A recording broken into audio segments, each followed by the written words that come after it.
اعوذ باللہ من الشیطان الرجیم بسم اللہ الرحمن الرحیم۔ سورۃ الکوثر مکی شاہ۔ سورۃ کوثر مکہ مکرمہ میں نازل ہوئی۔ بسم اللہ، اللہ تعالیٰ کے نام کے ساتھ میں شروع کرتی ہوں، اور رحمان جو بڑا مہربان، اور رحیم نہایت رحم فرمانے والا ہے۔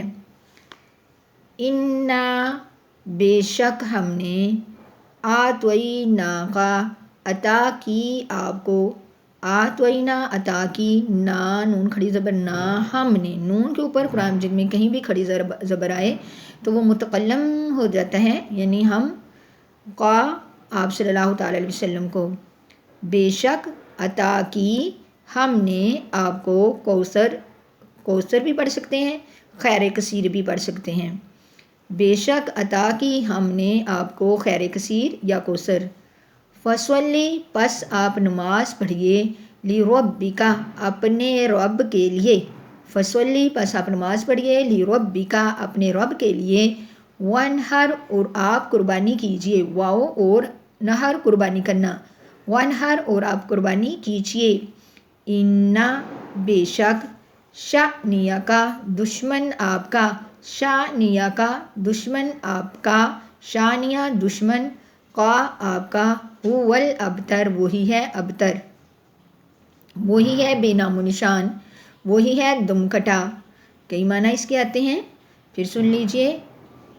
انا بے شک ہم نے، آتوینا کا عطا کی ہم نے آپ کو، کوثر خیر کثیر کوثر۔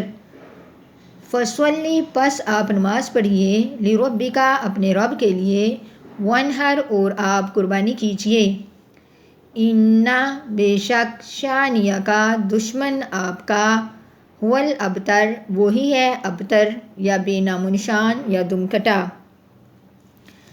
یہ سورت مکہ مکرمہ میں نازل ہوئی۔ اس سورت کے شان نزول میں آتا ہے، حضرت محمد بن علی بن حسن سے منقول ہے کہ جس شخص کی اولاد مذکور یعنی نر اولاد مر جائے، عرب اس کو ابتر کہا کرتے تھے، یعنی مقطوع النسل، جس کی نسل نہ چلے۔ نبی کریم صلی اللہ تعالیٰ علیہ وسلم کے صاحبزادے قاسم یا ابراہیم میں سے کسی کا بچپن میں انتقال ہو گیا تو کفار مکہ نے آپ کو ابتر کہہ کر طعنے دینے شروع کر دیے۔ ایسا کہنے والوں میں عاص بن وائل کا نام خاص طور پر ذکر کیا جاتا ہے کہ اس کے سامنے جب نبی کریم صلی اللہ تعالیٰ علیہ وسلم کا ذکر کیا جاتا تو کہتا کہ اس بات کو چھوڑو، یہ کچھ فکر کرنے کی چیز نہیں ہے، کیونکہ نعوذ باللہ محمد تو ابتر ہے، جب اس کا انتقال ہو جائے گا تو کوئی اس کا نام لینے والا نہ ہوگا۔ اس پر یہ صورت نازل ہوئی۔ اور بعض روایات میں ہے کہ کعب بن اشرف یہودی ایک مرتبہ مکہ مکرمہ آیا تو قریش مکہ اس کے پاس گئے اور کہا کہ آپ اس نوجوان کو نہیں دیکھتے جو کہتا ہے کہ وہ ہم سے دین کے اعتبار سے بہتر ہے، حالانکہ ہم حجاج کی خدمت کرتے ہیں، بیت اللہ کی حفاظت کرتے ہیں، لوگوں کو پانی پلاتے ہیں۔ کعب نے یہ سن کر کہا، نہیں تم لوگ اس سے بہتر ہو۔ اس پر یہ صورت نازل ہوئی۔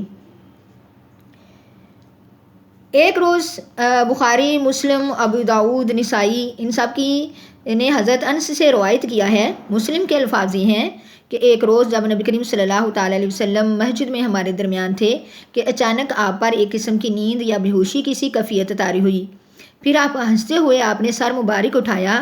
ہم نے پوچھا، یا رسول اللہ صلی اللہ تعالیٰ علیہ وسلم، آپ کے ہنسنے کا سبب کیا ہے؟ تو انہوں نے فرمایا کہ مجھ پر اس وقت ایک سورت نازل ہوئی، پھر آپ نے بسم اللہ الرحمن الرحیم کے ساتھ سورت کوثر پڑھی، پھر فرمایا تم جانتے ہو کوثر کیا چیز ہے؟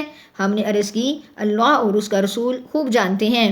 آپ صلی اللہ تعالیٰ وسلم نے فرمایا یہ ایک نہر جنت ہے، جنت کی ایک نہر ہے جس کا میرے رب نے مجھ سے وعدہ فرمایا ہے، جس میں خیر کثیر ہے، وہ حوض ہے جس پر میری امت قیامت کے روز پانی پینے کے لیے آئے گی، اس کے پانی پینے کے برتن آسمان کے ستاروں کی تعداد میں ہوں گے۔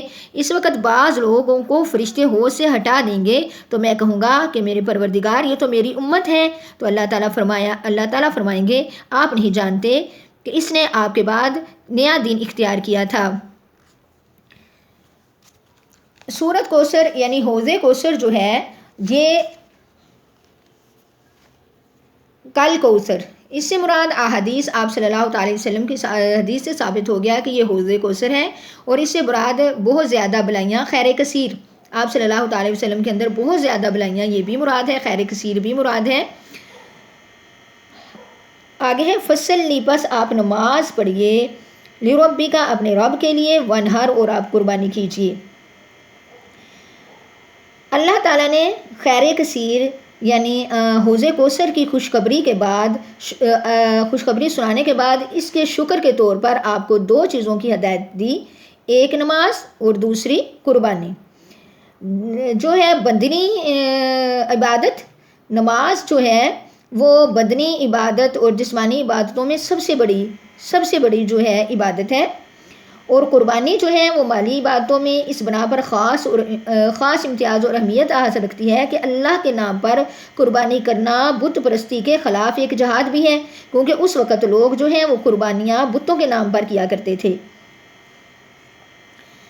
ونہر، نہر سے مراد وہ قربانی، عام جانور کو ہم جو ذبح کرتے ہیں، عام جانور اس کو لٹا کے، اس کے ہاتھ کو باندھ کے، اس کو لٹا کے پھر اس کی گردن پہ چھری چلائی جاتی ہے، لیکن نہر سے مراد اونٹ کی قربانی ہے، کیونکہ اونٹ کی جو قربانی ہوتی ہے وہ اونٹ کھڑا ہی ہوتا ہے کہ اس کے گلے میں نیزہ مارا جاتا ہے، کیونکہ عرب میں اس وقت اونٹ کی قربانی زیادہ ہوتی تھی، اونٹ زیادہ تھا عرب میں اونٹ کی قربانیاں زیادہ ہوتی تھی، اس لیے ونہر کا ذکر کیا گیا۔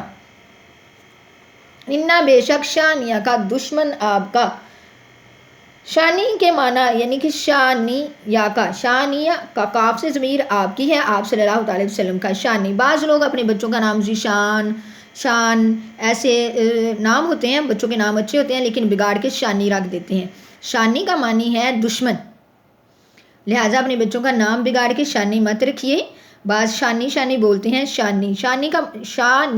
شانی کا مطلب آ جاتا ہے دشمن۔ شانیہ کا دشمن آپ کا، ہو الابتر، وہی ہے ابتر، بے نام و نشان، دم کٹا۔ اللہ تعالیٰ نے آپ کو تسلی دی کہ آپ اس پر فکر مت کیجئے، آپ کا دشمن ہی ابتر ہوگا، آپ کا دشمن ہی بے نام و نشان ہوگا۔ چاہے آپ صلی اللہ تعالیٰ علیہ وسلم کی اولاد جو ہے نسل چلی ایک بیٹی سے، لیکن آج تک آپ صلی اللہ تعالی وسلم کی نسل چلتی آ رہی ہے اور مشہور ہے۔ اللہ نے آپ کو تسلی دی کہ آپ فکر نہ کریں، آپ کے نام لینے والے قیامت تک کے لیے ہوں گے۔ لیکن ابو جہل اور جو باقی لوگ تھے جو آپ کو طعنہ دیتے تھے، ان کی اولاد کا کسی کو ذکر بھی یا نام بھی یاد نہیں ہے، لیکن اللہ تعالیٰ نے آپ کا ذکر، آپ کا نام قیامت تک کے لیے، قیامت تک آنے والی نسلوں کے لیے جاری رکھا۔ سب کو آپ صلی اللہ تعالی وسلم کی بیٹیوں کے نام، آپ صلی اللہ تعالی علیہ وسلم کے بیٹوں کے نام، آپ صلی اللہ تعالی وسلم کے صحابیات کے عشرہ مبشرہ کے نام، یعنی کہ اس قدر اللہ تعالیٰ نے آپ کو فضیلت دی، اس قدر فضیلت دی کہ آپ کی تو جو آپ کی اونٹنی تھی اس کا نام، آپ کی بکری تھی اس کا نام، آپ کی تلوار تھی اس کا نام قیامت تک کے لیے، قیامت تک کے لوگوں کو یاد ہوگا۔ ہر ایک کے آنے والی نسل جو ہے وہ آپ کے نام کو یاد کرے گی، مشہور ہوگا۔ آپ کی تو ایک ایک چیز کا نام جو ہے اللہ تعالیٰ نے قیامت تک کے لیے جاری رکھنا ہے۔ آپ کی سواری کا نام، آپ کی زرہ کا نام، ہر چیز کا اللہ تعالیٰ نے نام باقی رکھا، آپ کے جبوں کا نام، آپ کے جوتوں کا نام۔ تو لیکن دشمن جو آپ کو ابتر ہونے کے طعنے دیتا تھا، وہاں اس کی اولاد کا کسی کو کوئی ذکر، کوئی نام بھی یاد نہیں ہے۔ یہ سورۃ کوثر جو ہے یہ خیر کثیر ہے۔ اپنے بچوں کو دم کیا جائے اگر، کہ جو بچے فرما بردار نہ ہوں، جن کے اندر آپ زیادہ بلائیاں دیکھنا چاہتی ہیں، آپ چاہتے ہیں کہ ہمارے بچوں کے اندر زیادہ بلائیاں ہوں، وہ نماز اور اللہ کی محبت کی طرف آئیں، نماز اور قربانی کی طرف آئیں۔ تو دوسری بات یہ وظیفہ ان کے لیے خاص ہے۔ اور آگے ہے ان شانیہ کا هو الابتر، دشمن آپ کا، بے شک دشمن آپ کا وہی ہے ابتر۔ یہ بھی دشمن سے بچنے کے لیے، دشمن کے شر سے بچنے کے لیے یہ بھی خاص وظیفہ ہے۔ صرف اتنی سی آیت، ان شانیہ کا هو الابتر۔ اللہ تعالیٰ مجھے اور آپ کو عمل کرنے کی توفیق عطا فرمائے۔ السلام علیکم ورحمۃ اللہ وبرکاتہ۔